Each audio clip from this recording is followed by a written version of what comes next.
exactly. Dude, it's funny. It was funny. So obviously we premiered Hot Seat Racing, another stupid idea that we had on this very podcast.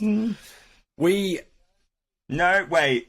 I'm going to edit there. You had that. That is 100% your thing, dude. And that came out of your head. That nothing as good as that. Yeah, right. Come on. It wouldn't. Well. You say it was good. Okay, it wasn't a given that it was going to be good, and I didn't actually feel. I didn't feel pressure. I felt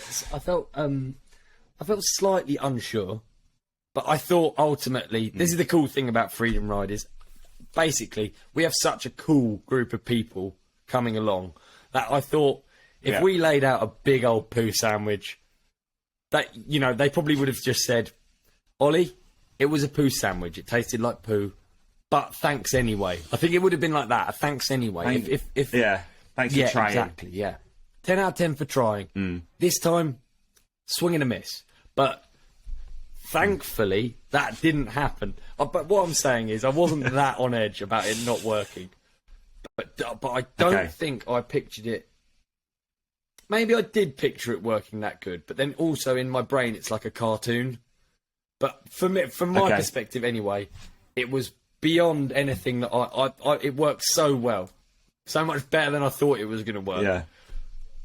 Yeah, genuinely, mate. I was...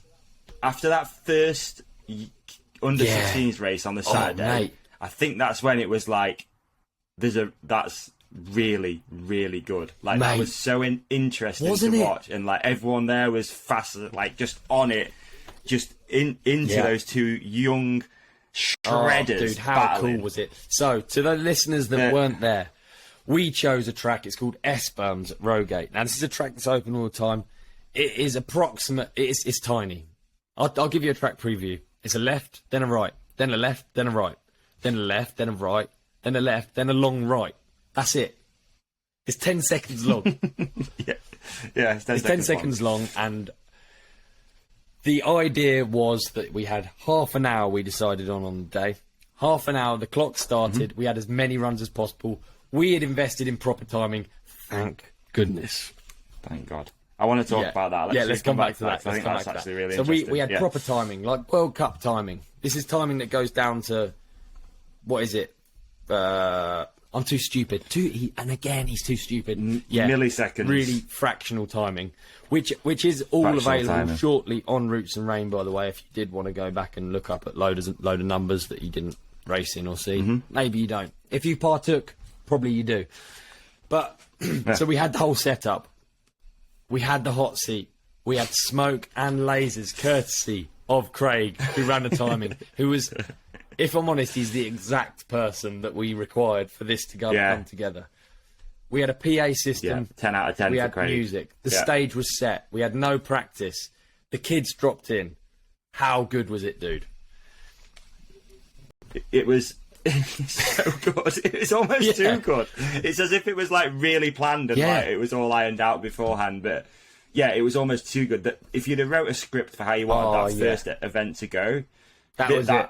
If you were making a movie, you'd be like, right, you want it to go down to, what was it, 0.1 of a second there was between the two lads battling it out. And the track was lined, the cheers were going off, and everyone got it as well. I was worried that people weren't going to get it. Do you know the funniest rumour that was going around was that we're doing a sit-down race? Hot seat. They thought it was going to be racing sat down, which is an awful idea. Hopefully you'd tell me if I'd come up with like, yeah, dude, we're going to do a race that we're all just sat down, going over jumps, going over the bar. Can't believe no one's done it before. It's always next year, dude. But yeah, so basically, who was it between? It was between Josh. The first race was between Josh and Will. These were the two under 16s. Yeah, Josh and Will. There were a lot of other participants, but Josh and Will were going to head on the hot seat, weren't they? Yeah. So Josh had put down the time. You couldn't believe. You watching these kids, they can corner. Dude, everyone partaking could corner. But these two kids going fast, dude. On rails, dude. I mean, it was shocking. They're going sub 10 seconds, which is no mean feat. It's not easy to go sub 10 seconds. So, not all. So, anyway, they traded blows. It was so good. How many people actually went under 10 seconds throughout the whole weekend? 4? Not many. Not many. 4 or 5 people, maybe? There weren't many at all. Weren't many? Now, Anyway, these two kids did. Yeah, on and that they were first day, trading. And you see one would be up in the hot seat, the other would be running with their bike. You know, they were going head to head, so the other one would be running with the bike, and you can see in a kid, like, it was so cool to see young Will, he was 12, and Josh, I think Josh is 13, and just to see in their eyes the competitive I know they're edge. quite similar, dude, definitely, they're quite similar ages, 12 and 13, but Will's a little 12, right? And Josh, I'd say, is quite a big 13, so it's kind of interesting. He's watching, like, the big kid against the little kid. I know they're quite similar serious, ages, but then when it came down to it, they were both great sportsmen and congratulated each other at the end. It was almost too much. I was with Josh's dad at the end, and it was like, oh no, it's so touching. Look at him. He's comforting Will, like, who's gutted after he lost the hot seat right at the very end. Within the last few minutes, right, he lost it, and then Josh went up and Which brings us on to the adults for day one. Can we do a full recap? Do you mind if we do a full recap of every race? I'd love to. I think the hot seat racing was arguably one of the highlights of the event. Excellent, good. I'm glad you felt that way. So then it came to the adult race of day one. We had Jono Jones on the mic, who did a fantastic job, didn't he? He's made for it. Jono made for it, absolutely great made for job, and it was great to see him there. And he was a real asset. He brings the hype wherever he goes, Jono. He does. It's full of beans. Even though he got a pot on, or exactly, a cast on, whatever we call it these days. He was. No, I'm not adopting. Yeah, he was doing it. He got a pot on. He's doing the commentary. He's got music. He was killing it. The adults went up. What happened? We had quite a few hot seat changes, didn't we? We had. Early, you get a few hot seat changes because I think you've got people just feeling the track out. Maybe you get a lucky one in because you just... I don't really know. There's obviously tactics to it a little bit. Which we learned later on in the weekend. Which we learned later on in the weekend. But for me, it was like the first ones were the quickest because you were just chilling. And then you start overriding the course. Okay. Like, right, I can go harder into that corner, and then you can't because it was full of dust, and you just end up squeezing the brakes or whatever. There's definitely. So I think the early bit you get that chop and changing as you got people trying to do a few practice runs, which in theory, that is the way to race this. I think you do a bunch of just steady, get to know the course. I don't know what the right tactics tactics are, but I know what the wrong tactics are, and I found out the hard way on Sunday. We'll go back to that in a second. So, early on in the half an hour segment, you do tend to get millions of hot seat changes, which is very exciting, and it's a bit musical chair-like, right? I mean, which is great, because people are just finding the place, see where they're at. It's cool, because everyone gets their moment of glory, and you could see people were in the hot seat, getting pictures taken. It was wicked. Kind of exactly what I wanted it to be. I wanted it to be loads of changes, because I think that's exciting. And so we had loads of changes at the start, and I think it chilled out. I think Deeks was maybe the first lengthy stay. Deeks did a stint in the hot seat. He was then knocked by Josh Lowe. Yes, again, so just to confirm, there's some heavy hitters in this race, all right? We're not playing around here. You got Odub, Deeks, Josh Lowe, who made hardline easy. Look. He made it very easy. Josh Lowe made hardline look easy. He made it look easy line. Yeah. He made it look Sam Wren. Flow line. Sam Wren, one of the fastest guys down like A. You've seen him on a speed and style track. He's competing with 4-cross only racers who have incredible gaits. Sam's amazing down this kind of track. I mean, if I was to put money on anyone, it probably would be between Sam and Josh, actually, because I don't know. Josh is just a racer, so you can't count him out. Yeah. But Sam, there's something about how he rides. It's real explosive and real. I don't know. Would you agree? Okay. Yeah, I agree. Very explosive, very smooth, lovely cornering technique. Just and then away. We're actually not counting in all of the local legends that also put in super fast times. I mean, when you're watching from the side, you're like, "There's no way I'm going to go that quicker than that dude." Like, I don't know who that is. I don't know what his name is, but there's no way I can go quicker than that. He just hit that turn so hard. Isn't it, right? I never normally watch that much. 100%. I'm normally just out in the woods on my own. So that's why it's so cool to go. That's why people race. when you were stood at the top looking down the course and watching people just carve through, you were like, especially those few at the bottom, which were just like bang, bang, and then around the right. Watching you go through there, I was like, go through there that fast. Watching you go into the last turn, I was like, Jesus, Davey's fucking putting in a hole. Like, it was wicked. For that, to have it in a small... I think we could do it on a longer track, but to have it that tight was really cool for me, I think. Anyway, there's more we can experiment on. I've written a list for improvements. Let's carry on with the story. Okay. Josh Lowe did a long stint. I think I knocked Josh off at this point. At this point, I'm thinking, this isn't the tactic. This is bad. I'm not. I know I messed up my run. Didn't want to be there. That's the thing about the hot seat. You think you want to be there, you don't want to be there. And I think everyone that went up there could echo that. You just sat. You just sat watching people put out runs. You're watching them come past. You're like, oh, it's nerve-wracking, right? Where's the ideal position, you think? Second, just like a little bit behind, knowing you've got a little bit more in the tank. It's very difficult. It's very difficult. So at that point, when I... It's on a 10-second track. Very difficult. When I'd taken Josh off, I was like, I knew I hadn't had a good run. I think I was on 9.5 seconds. Yeah. I think I was on 9.5 seconds. I watched Deeks come down. Deeks blew his tyre off the rim. Deeks is out. So this is another thing, like mechanicals. You know, you're pushing hard. Yeah. Mechanicals didn't count for mechanicals, but Deeks come down. It's blown the Onza straight out of there. Isn't it? Bang. You can see on his social media, So then I'm in. It's good. Then I'm like, whatever Josh does, there's a queue up the top. I don't know how many runs he's got. I'm just thinking, it wasn't a perfect run. I know that Josh is a real racer, not a pretend one, and I know he's going to knock me off. I actually think my first race was weirdly, whether it's luck or whatever, but probably the best tactics. Josh then knocked me off with a time of 9.4 seconds. It's unbelievable that we're racing such a short period of time. So then I'm in the power position. I've got all of us competitors are then in the power position. Josh is stuck there. And you've got... I don't know how much time I had to beat him, but I think it was like 5 or 6 minutes left. So... I was going to say it's about 5. I remember it was about 5 or 6 minutes. So in theory, at that point, if I was good at stuff, I could have put together a run, but couldn't do it. Just couldn't beat him. Okay. Couldn't get a time quicker. Yeah, I had 2 runs trying to beat Josh. Couldn't do it. Yeah. Couldn't beat 9.5. Right. What do you think the tactic was with like finishing? Do you think it was a case of like finishing your run and just getting straight up there as soon as you could?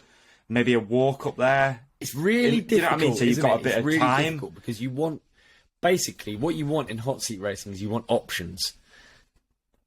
Which moves me on to there was Sunday. There was a youth. I think it was day 2. He's the lad with the blonde hair who was riding a blue. Cooper. Yeah, he was absolute shredder. Cooper. So he was finishing and then pedaling back to the top. And I was like, "You animal! You absolute animal!" Yeah. So, and he was straight a up there. tiny bit off our eventual winner of Sunday, who was, of course, G Unit. He pulled off what can only be described as flawless victory. From his first run, he moved into the hot seat, and no one tackled him.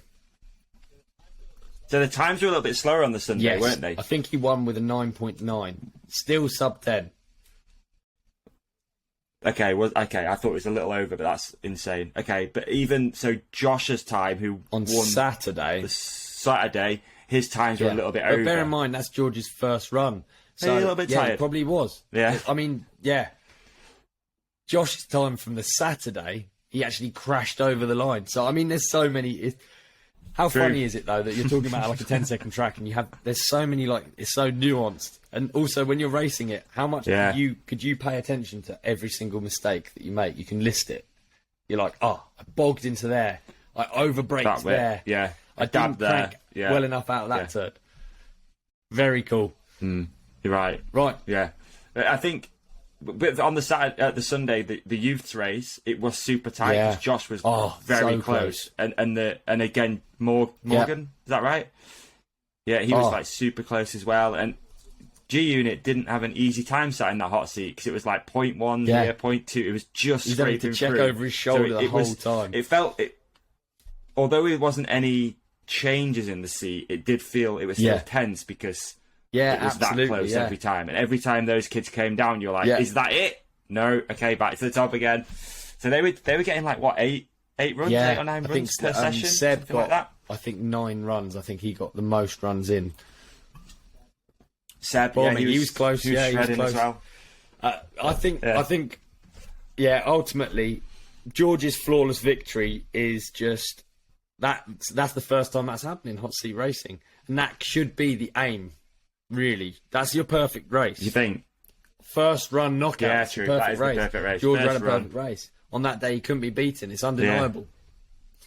Let me tell you about my poor tactics on the Sunday after George has just ridden the perfect race. So, Cocky Ollie. The race inventor, Cocky Ollie. He's on the microphone. He's feeling himself. Like a hawk, he's decided that he wants to leave it to the last minute. At least, not leave it to the last minute, at least let, I want to take Deeks down. I'm going to be honest. I want to take Deeks down. Okay. That's the tactic. Okay. Beat Deeks. And we had, again, some shredders on Sunday. And the times were mega tight. I appreciate we're only talking about, like, known riders, and it's because we don't know people's names, really, which is, in hindsight, annoying for those who raced, but can't know everyone's names. It's too difficult. And the times were tight, and you'll be able to check them out on Roots and Rain. Unfortunately, we don't have that to look at now. Anyway, so Cocky Ollie. I left, I think, the first 15, maybe 20 minutes. I was doing the commentary, and I was watching. We had loads of changes. It was wicked fun. We had some legends up in the box. We had Charlie. We had Charlie, George's dad, up in the hot seat. We had Dave Valor. Yeah. We had. Yeah, DV was in there. Chris. We had Chris Roberts. No, not Chris Roberts. Deeks' mate, right? And no doubt your mate as well on the Scott. Yep. Yeah. We had Shredded. all sorts of changes. It was wicked. It was musical chairs at the start, more so than any round, I think. Actually, it was really good. People running so that they can get into the hot seat before their times kicked off, and it was all. My mate Joe got in there for a minute. Big up Joe. He came a long way for Freedom Ride. Yeah, that was well good. It was brilliant. It was exciting. Then Deeks got a time in. Deeks didn't look like he was that happy, but I thought I'd make Deeks sweat because I felt like I could compete with his time. His time was, I don't know, 9.7 or 9. Sub 10. Something like that. It was sub 10. It was a good time. It's a solid time, but sub 10.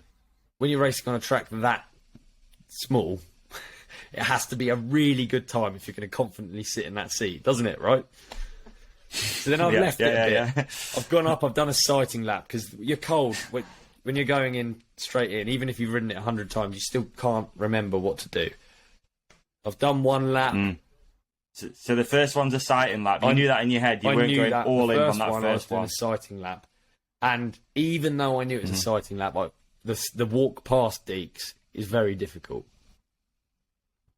You know what I mean? Because you make eye contact, and I walk right by him. He's sat in a hot seat, and he's calling me out. He's shouting at me, "Get back up there!" I've got some funny clips actually of Deeks. Yeah, but so then I'm thinking, right, this next one, I'm really gonna, this is going to be a proper run. I put in the run, and it was going. The first probably 3 turns they were going all right. I missed the crank in the straight. Now there was a small break in the proceedings in these turns. I mean, we're talking about like 0.2 of a second this break, but actually one crank. You get a full rotation of the cranks, right? And I had slightly the wrong gear. I then came into the last section and I pinballed. So I knew it wasn't like my best time. But I went into the hot seat. So I was like, if you make a mistake that late, there's nothing you can do. You can't pull out and not put your time down. So then you're in the hot seat. And then Deeks, knowing you don't want to be in there yet. Yeah, I kicked him out of the hot seat and I was thinking, fuck it, will it hold? I don't know. The time wasn't watertight and I could sense it, which is what I think's cool about it because it means like, I don't know. I think it actually means there is legs in it as an event. You know what I mean? Like it's nuanced. There's like stuff to talk about. Like it was interesting, at least. So then I'm sat there like a lemon. Yeah. Deeks has done a run, I think, and that was Deeks' sighting lap. Deeks has done a run. He gets to the bottom of it. He doesn't knock me off. I'm thinking, geez, this is embarrassing. I might actually win the event I came up with, which isn't a good look, really, is it? I don't think it is. So then with 2 minutes to go, I'm sat there, and I haven't been... No one's topping me. I think I did a 9.6, I think. So it was slower than my run the day before. Yeah, I think so, 9.6. Anyway, 2 minutes to go. Deeks has walked up. He's still got a queue up, but I didn't think he was going to get another run in. I thought I was going to sit there like a lemon and win it. Deeks comes down. People might have let him by you, though. Crosses the line 20 seconds before the clock runs out, and he topples me. Deeks with the first buzzer beater in the history of hot seat racing. I was taken down. The crowd goes off. It couldn't have been better. There's oils everywhere. Rory threw himself through a fence. He was that excited. I'll never live that loss down. I won't. He's going to remind me of that every 3 seconds. I wouldn't be surprised if he turns his trophy into some sort of jewellery, What, the wasp on his chin?